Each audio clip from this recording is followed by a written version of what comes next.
যখন নয়া নয়া প্রেম হয় একদম অ্যান্টিবায়োটিক কোর্সের মতন ফোন দেবে, ও বাবু শোনা যান আমার কলজা পাখি, খাইছো? খাওনি? কেন খাওনি?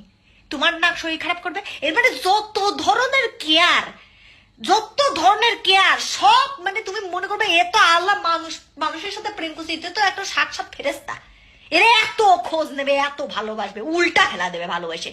তুমি তুমি তুমি দিন শেষে তোমার কাছে গিল্ট ফিল হবে, হাই আল্লাহ আমি কি কম দিচ্ছি না? এ তো মানে এ তো মনে করো আমার ভালোবেসে উল্টা ফেলা দিচ্ছে, আমি তো নিতেই পারছি না আর, এরকম ভালোবাসবে।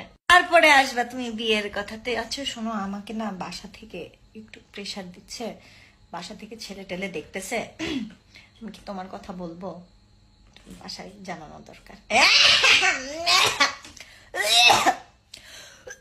আমার তো খুঁটি শক্ত হয়নি সোনা, আমি তো এখনো, আমার সময় লাগবে, আমার তো খুঁটি শক্ত হয়নি এখনো, তো আমি নিজের পায়ে দাঁড়াতে পারি। এই আমি যখন প্রেম করবো না বলে হ্যারি পটারের ইনভিজিবল ক্লোকের মধ্যে লুকা বসেছিলাম, আমার ওখান থেকে টাইম নিবাই তো নিয়ে আমার সাথে প্রেম করেছিস, সারা রাত জায়গায় জায়গায় আমি তোর সাথে কথা বলেছি, তখন তোর তো ছুটি একদম মাটির মধ্যে গাড়ি বসেছিল, এমন কাদার গাড়ি ছিল মনে হচ্ছিল শুধু একটা সাদুয়া টাকায় কবুল বলে বিয়ে হয়ে যাবে। আর এখন তখন সত্যি সত্যি বিয়ের কথা উঠছে, তখন তুমি নিজের মাটি শক্ত না, তোমার খুঁটি শক্ত না, তোমার কত কি